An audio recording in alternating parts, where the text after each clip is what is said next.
Everyone, Vijay Fraser here, back with another look at this week's mail. And I got a number of decks, and I got a couple of games too. So let's look at everything first. I got some stuff here from collectibleplayingcards.com. These guys, check them out. And they actually came with some extra cards, kind of like playing card decks usually does. And the first one is this one right here, which is from their City Skylines Los Angeles deck from a few years ago. Then there is this one, which is the Bicycle Tlaloc, however you pronounce it exactly. It's an Aztec themed deck that I am actually waiting on. It should be here any day now, probably this upcoming week. And yeah, it's a pretty nice back design. It's one of the most recent ones.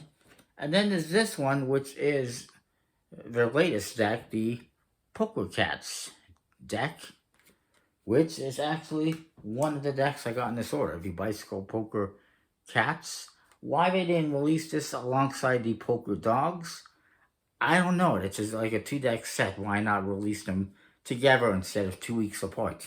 It's kind of weird, but it's a nice enough deck. The back design is a darker gold than the other one, more of a rose gold, if you will. And then I have one more deck here, which is by the Futurist Co., aka Classics Playing Cards, which is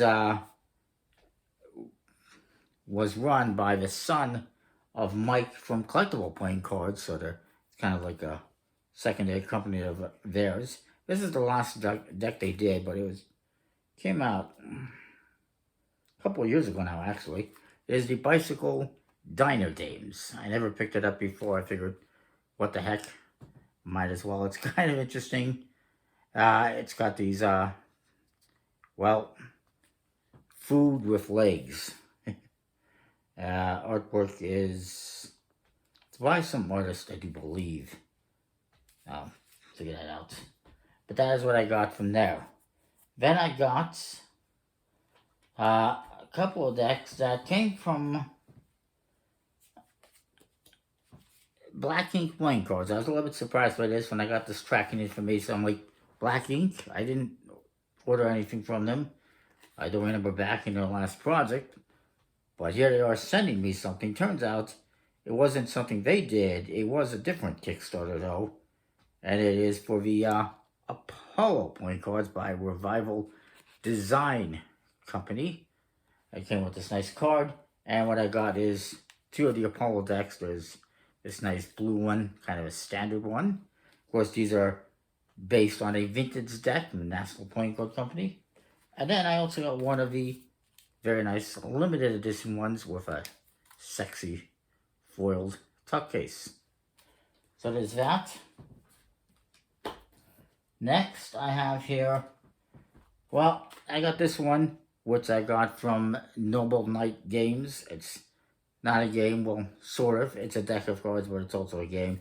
It's Ricochet Poker, which incidentally is not a poker deck. It's a bridge-sized deck. I don't understand the thought process behind that. Was it cheaper, I guess? By James Ernest, who designed this game and many other games. It says by Hip Pocket Games. I know it's also by Cheap Ass Games, I guess it was known. And it's just it is a custom deck, as you can see by the artwork, custom. Quality's a little bit more of a miss. It's just a plastic coated finish. But it's a nice enough deck, and it's all about this poker game, which I will be looking at alongside that on my channel. Next up, I have one here that I got from Playing Card Decks, their latest deck. Of course, it came with a couple of extra cards. There's this one from their Bicycle Parrot deck. There's this one, which is from one of their vintage, from one of their Dondorf decks, actually. It says on there. And then there's this one, which I don't recollect what it is. It's a monkey themed deck. I forget the name, though. I do have it. I get thousands of them, so it's hard to remember all the names. I used to be able to remember, like, all the names. Now it's a little bit more difficult. Or maybe I'm just getting older, I don't know. But the deck I got is the latest one from playingcarddecks.com for Bicycle Masquerade. I don't know if I mentioned this before, but playingcarddecks.com is now owned by some other new group. Will Roy is still kind of doing deck production type stuff, but he's taking a back seat in terms of owning the company. So, good for him. I hope he does well. I'm not sure if I mentioned that before. And I also have one more deck here that I just got. And this is the latest from Illusionist. Illusionist has really dropped the ball, in my opinion. Maybe it's just because I'm not following them on social media. I don't think I am. But they really dropped the ball in terms of, in my opinion,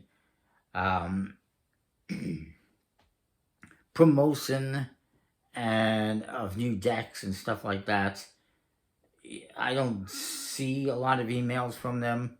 They don't, promote and release new decks. They just put them all on their mystery decks and let, I guess, word of mouth do its thing. But this is the latest deck they released for the mystery decks. It's the Black Water Rats deck.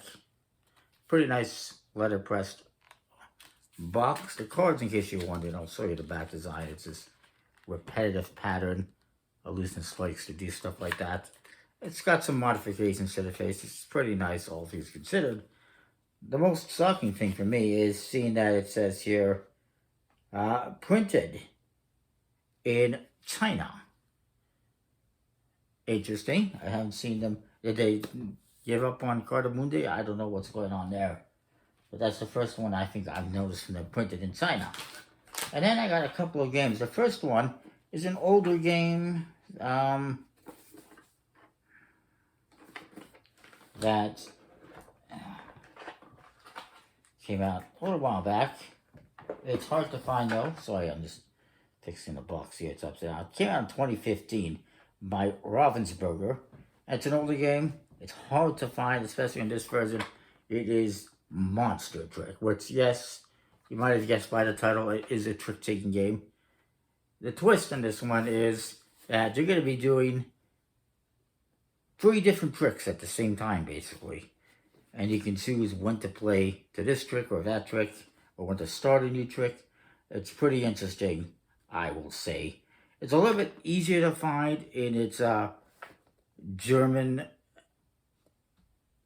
name, the German version of the game than this one. I don't remember what the name of that one is though. But yeah, Monster Trick. Pretty hard to find. I know, because I've been looking for it. I'm glad I finally found it from a guy in Spain on the Geek market. And then I got one more game. This one I got on Amazon. It's by Mixlore.